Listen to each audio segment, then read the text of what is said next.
Hello everybody, welcome to our live studio show here on MXGP TV with me, Paul Malin and Lisa Leyland. It's round 11 of the FIM Motocross World Championship. This weekend we're on the island of Lombok and it's the MXGP of West Nusa Tenggara. And on our studio show today we've got Liam Everts coming in from Red Bull KTM Factory Racing, Jeremy Seewer, Kawasaki Racing Team MXGP, and then we've got the Nistan Husqvarna team manager Rasmus Jorgensen coming in, who actually, his first ever appearance was in Indonesia all those years ago. Before we start though with our studio show, Lisa, here we are. We're on holiday, it's official, 2 weeks. Are you looking forward to it? It does have that holiday vibe to it, doesn't it? But we've got the bamboo, we've got the island kind of vibe going on here. But it's nice. It's such a beautiful island that it does feel very much like a holiday kind of setting, doesn't it? A bit of sun, I'm loving it. sea, sand, sangria? Yeah. Well. If you're in Spain? Yeah. But we're not, we're in Indonesia anyway. Should we crack on with the studio show here? Our first guest then, Liam Everts. Great to see you. Look, here we are, second half of the season. I don't know if you remember, when you were at school, you had the half-term school report. If you were to give yourself the school report half-term after the halfway point of the season, what would you say? I don't think we had that in Belgium, the halfway. Maybe that's an English thing. I don't remember having it. But yeah, obviously, I missed the first round in Argentina, which was a bit of a blow. But came back, worked myself back into the championship. 2 GP wins, then I had the podium in Spain. I was a bit sick that day, and from there I started to struggle. I really struggled the second day in France already, and then we went to Germany, which was a very difficult weekend for me. And Latvia was already a little bit better, and then obviously Majora was, I would say, back where I feel I belong, and back performing at my level. So to give you an exact number is difficult, but it's been a bit up and down, but it's going the right way. Yeah. Well, obviously missing the first GP wasn't ideal, as you said. You picked up that thumb injury, but it didn't take you long, it seemed, to get back into the swing of things. I think it was like a couple of 5th place finishes and then 2 Grand Prix in a row, the first in Trentino. How and what did that win to you? What did it mean to you at that particular time of the season, given how the first few GPs had been and at the start of the season? It was a huge confidence booster, especially on Saturday, that quali race. I think that was the best I felt in race. So that already gave me a huge boost in confidence. But getting second, I was obviously disappointed, but in the right way, you know. It motivated me for Sunday, and yeah, I think it did well there. Lisa. There's definitely something special about those Dolomite Mountains, though, isn't there? Because there's been so many wins for KTM there. Look at you last year, Adamo, Rene, Jorge, Antonio. Did it feel like a special win for you? Yes, in a way, coming from that injury, that was special. Obviously, I took my first GP, podium there, so that was a huge relief last year already, and yeah, to win this year was cool. I think you actually said at the time, Liam, that you didn't really feel like you were riding at your best. You weren't 100%. Was that because of you were still coming back, recovering from your thumb injury? Or was it maybe a little combination of track conditions as well? I don't know. No, I think I just, tried to build my way into that championship. It had a lot to do with confidence, the mindset a bit, just to get that flow again. That was a big thing. Yeah. Obviously, that was a fantastic weekend here in Trentino. A week later in Portugal, you backed it up again. Kind of like the, I don't know, full mud mode kind of kicked in. In that respect, from the outside, it really looked like you were riding without any pressure, and you were, in many ways, riding a different racetrack to everybody else. Just one of those weekends where it just, the flow was there, everything clicked, and they're just the best weekends, aren't they? Maybe coming a little unexpected as well. Yes. With those conditions. Because free practice and time practice, I didn't feel great, let's say. I didn't feel like I had the edge there. But then come quali race, started raining, Raining? Yeah. You have to change a bit your mindset, You have to be focused on getting through that first lap and being smooth, staying upright. And that's what I did there. A lot of people commented that it must have been the Everts gene that was being passed down from Harry to Stefan, but let's be honest. Let's just put it right out there. It's nothing to do with that. It was the days grinding out on the trials bike, wasn't it? You know, all those years as a kid. You know, that's basically what it's down to. Yeah, The trials actually, bike. obviously my dad taught me a lot. Yeah. But in a way, you know, when you get to this age, it's a lot in details. Obviously, in mud, you can make a lot of difference. But you start teaching yourself things. Like I love the winter time when I spend a lot of time in Portugal. I have the trial bike there, enduro bike, and there's just some days, some afternoons, I just go for a ride alone. You know, I just put some music in and 3 hours gone, and that's Nice. where And where that's, I gain a lot. You know, I enjoy myself so much, and you benefit the most from that, I think. yeah, well, I mean, I've had a trials bike in the past, and I used to do exactly that. You put the helmet on, and you can do an hour and a half, 2 hours easily without thinking about it. And actually, it's also good for fitness. But Yeah, and it also clears a lot my mind. Yeah.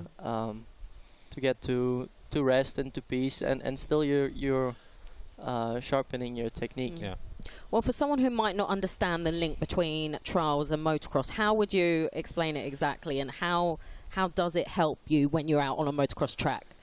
I think in difficult conditions, when the motocross track is very technical, a lot of different line choices. For instance, the mud, it helps you a lot with balance already. You know, sometimes when you look at Portugal, I'm one leg up, you know, trying to find the balance to keep the bike straight and have it go where I want to go. I think that's a big thing. Yeah. Well, we enter the second half of the season off the back of a race win in Italy for you. What can we expect from the next 10 GPs from you? I don't know. The ideal goal. It's quite a big question. Obviously, I want to win, so. Yeah. But you never know how things go. You know, I try to take it one weekend at a time, race at a time, one corner at a time, and then we'll see. The only thing what I can do is give my all, and then I'll see where I end up. How was the weekend in Italy? Because once again, the rain cloud, the MXGP rain cloud seemed to follow us, and conditions were difficult. Even looking at the track on Friday, then all through Saturday, there was a big cleanup operation on Sunday. Eventually, the track looked like it came good, but how was it from your perspective? Was it a difficult GP in that respect, with the ever-changing conditions? No. Or no? No, for me, not at all. Straight away in the morning, I felt good. I felt like I had confidence in my riding, and that showed, especially in the quali race, making the pass on Langenfeld in the last lap. That really showed to me that little extra I had that weekend, and also just that fighting spirit to still get it. That was good, yeah. Yeah, and here we are then, back-to-back, double header in Indonesia, same track. We'll run it one way, then the other. How do you think it will play out next weekend? Yeah, I missed the first round next in Zimbabwe. I really liked that track. I think last year in the second moto I did one of my best races there. But yeah, Lombok's nice. Obviously, it gives a bit that vacation feeling. Yeah. Everybody's very chill and relaxed. So yeah.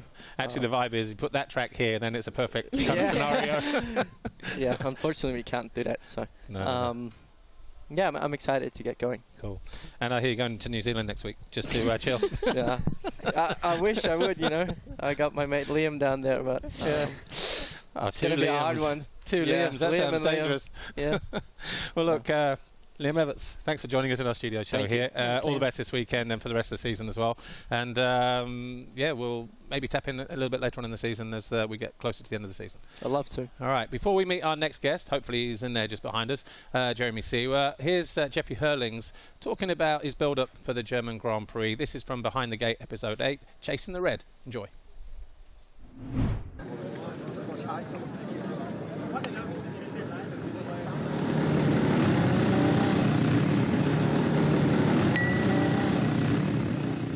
I honestly believe this year we started off a bit slower than last year, and I truly believe that Jorge is better than he was in 2023. I had multiple podiums, I think, in the last 4 rounds. I had all podiums, I think. Maybe just Portugal I didn't, but I mean, I'm close, but I'm not right now on the level of Jorge yet. And I also can be honest and say the truth. It's like this.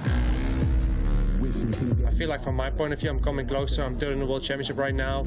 I had some bad luck with a DNF in Portugal, but missed out on 22 or potentially maybe even 25 points. But it is what it is, and right now I feel like I'm in a better place every single weekend, and I think the win is not that far away. It's not there yet, but at least we're coming closer than what we were in the first few rounds. I got people knocking, never stop to bother, cause my people popping. This is not religious. When I pray, I feel the repercussions. Desperation separates my name from those we see too often. Left the lane, they dealt me from the start. The street was not my option.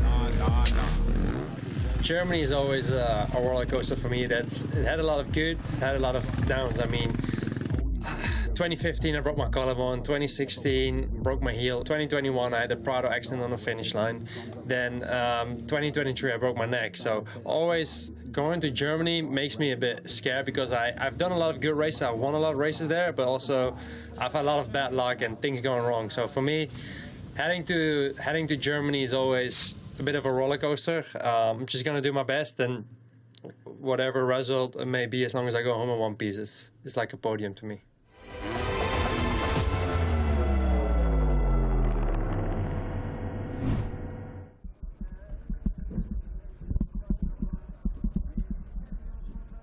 Hello everybody, welcome back to our live studio show here on MXGP TV with me, Paul Malin, and Lisa Leyland. Our second guest joins us now, Jeremy Seewer from Kawasaki Racing Team MXGP.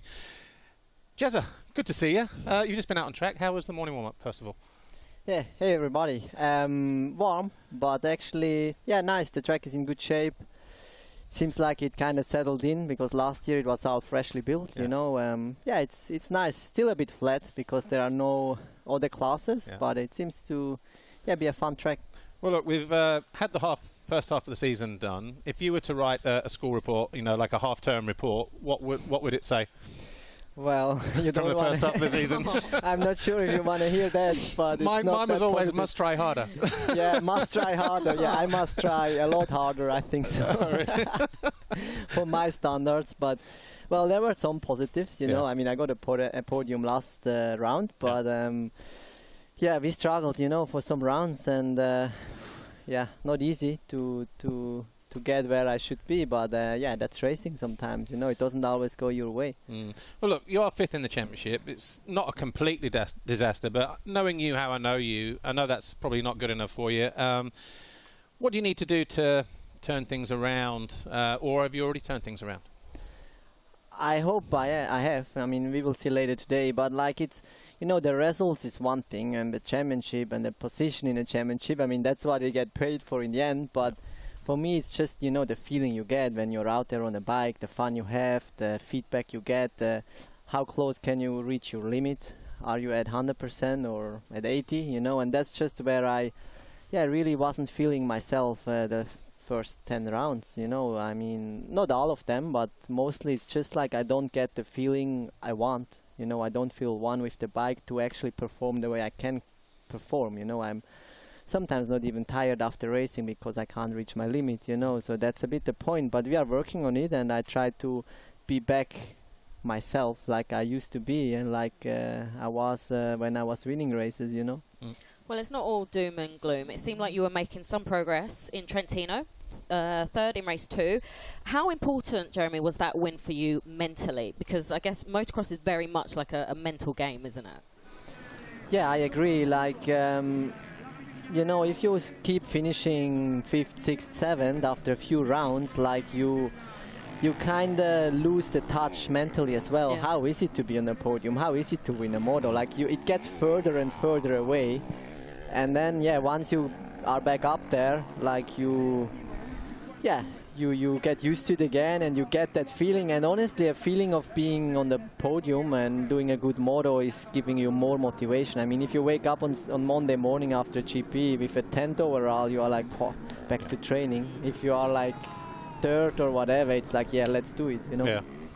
Well, teammate Roman Febvre, how much have you leaned on Roman in terms of sort of bike setup and settings like that? Or do you guys have completely different riding styles? So for you, it's just a case of starting from scratch and taking it from there. And obviously that based on the fact that you're new to team and he's been there for a few years now, so you can fast track a lot of information and try a lot of things and maybe ask that advice. Was that something that you did, or did you, as Lisa said, did you just go in completely from scratch and go, I want to do it my way and build from there?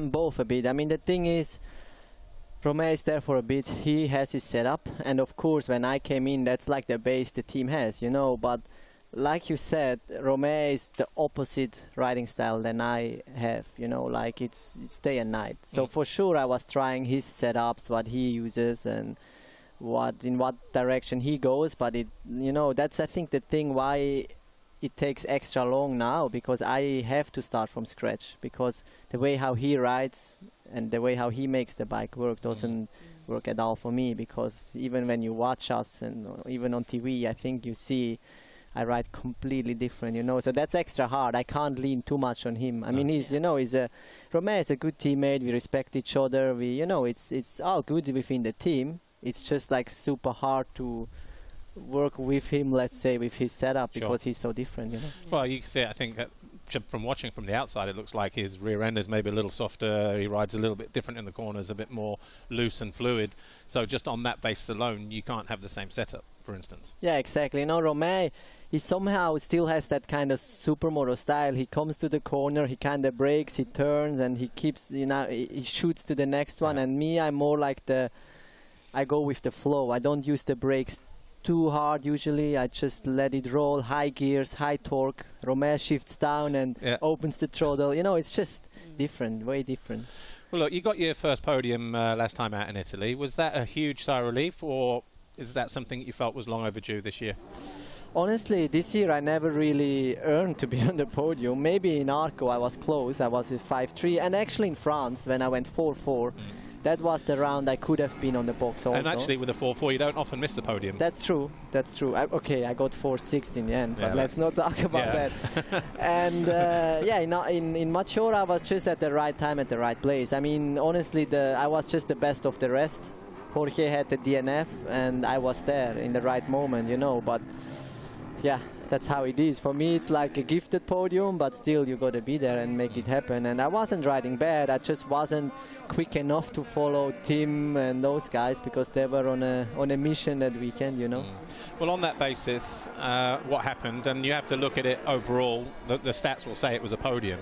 Am I right in thinking that you have found a really good, you've improved your base setting, and that you can hopefully build on that and go from there as the season goes on? Yeah, for sure. You know, my base isn't too bad. Like, I'm consistently, around 5th place now. It's not that I have those big struggle moments anymore. I think it's just like to find the edge, you know, to find the... Look at that. Yeah, soak it in. I do. Just to find those the limit, you know, the last 2-3%, and that's what it takes to be half a second, 1 second faster on a lap, you know. And this is just what I'm searching a bit.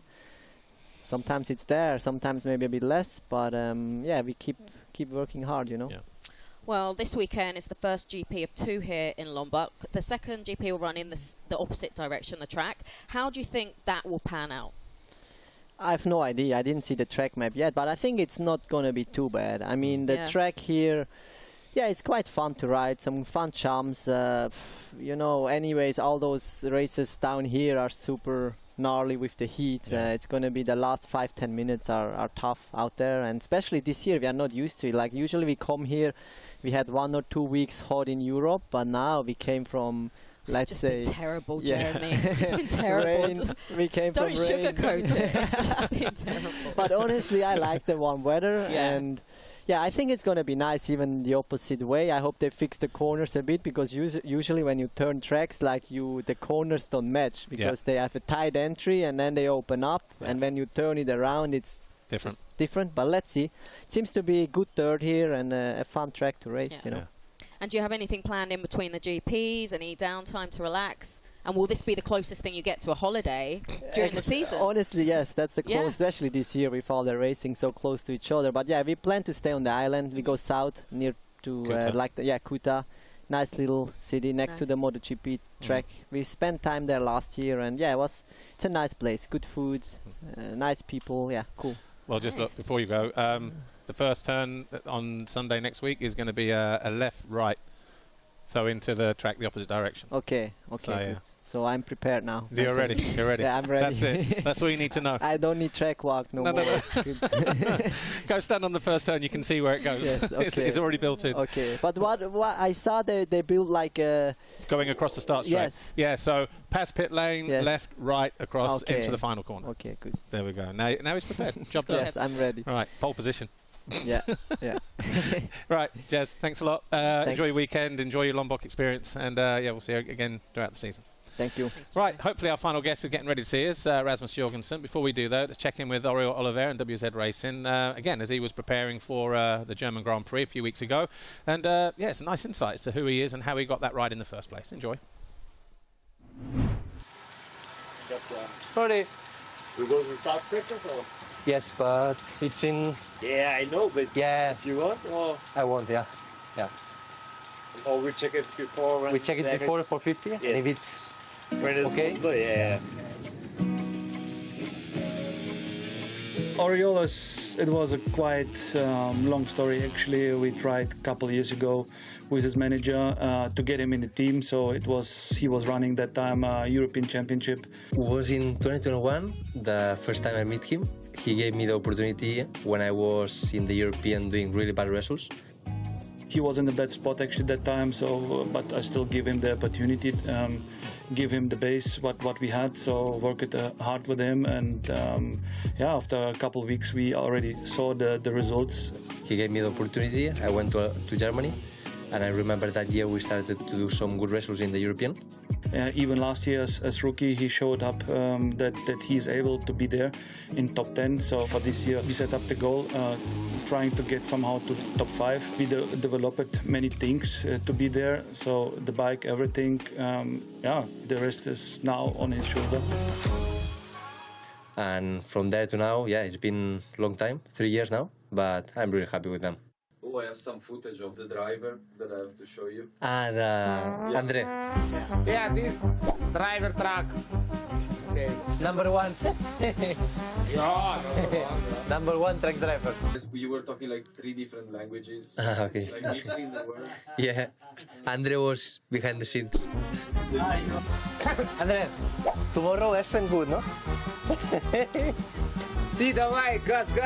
Trabajo. На пасту, no проблема. Okay, okay. Грис, паста, я тебе давай, ты давай. Master good, electrician good.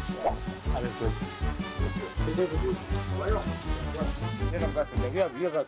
Газ. Где газ? Газ. Газ, eh? Let's go. Gas.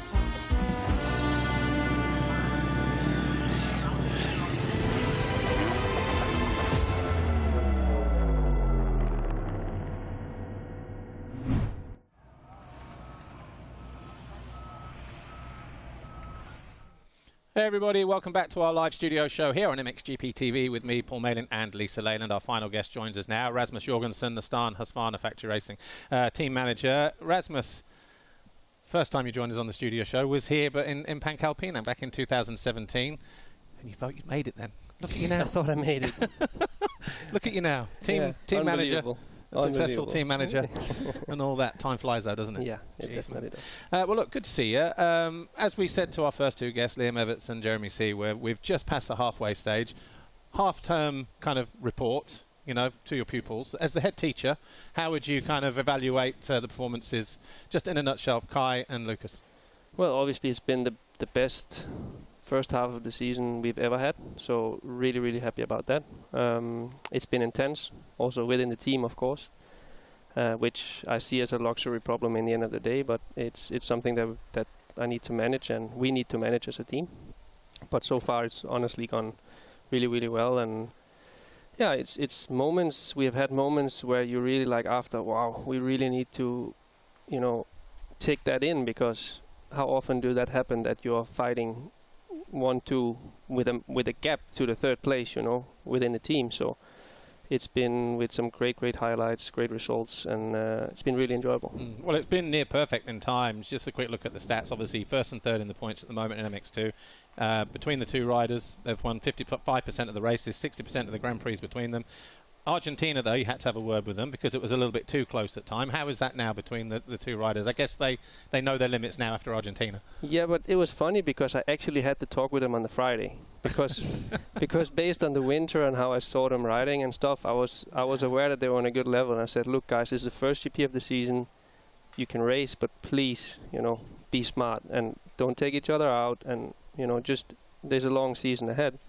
And then the first gate drop of the year, the qualifying race was quite intense. And it is what it is. They're young and they both want to win, and you want to win and you want to beat your teammate more than anyone else, right? So, no, but it's okay. Cool.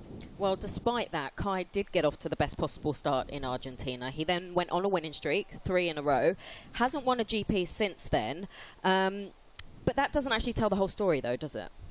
No, I mean, obviously 3 GPs in a row in the beginning was a dream start. But ever since then, he's been still, super consistent. And he's how can I say, done damage control in times where it was difficult with start crashes or whatnot, So I think we have not seen the best of Kai yet. I think there's still more to come, and he's feeling really, really great. So. And like you said, he's been super consistent. He has a 48-point lead coming into this weekend. But that consistency and that point gap, that also shows his maturity, doesn't it? Yeah, I feel Kai has matured a lot since last year.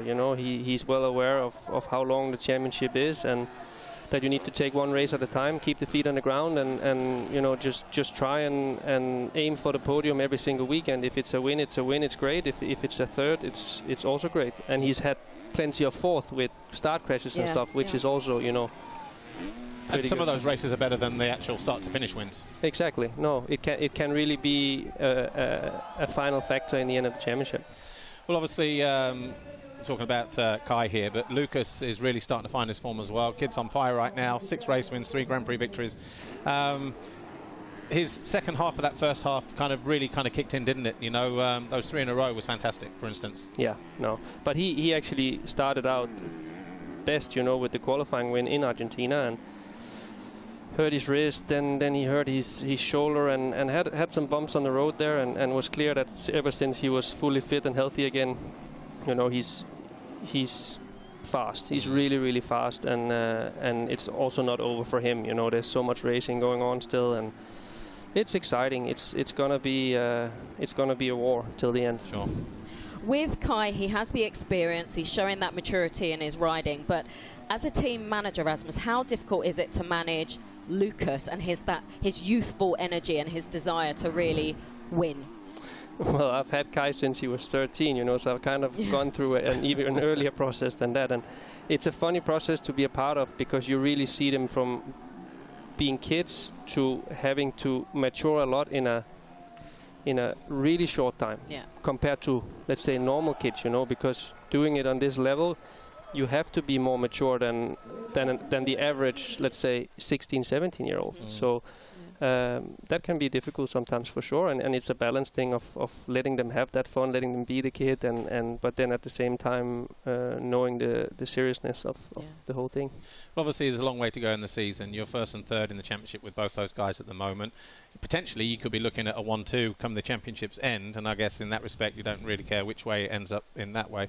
How many years has it taken you on a personal journey to get to this stage now? Because it has been a building process. I remember talking to you, I think, in Germany this year, and sort of like that journey that has taken to get there.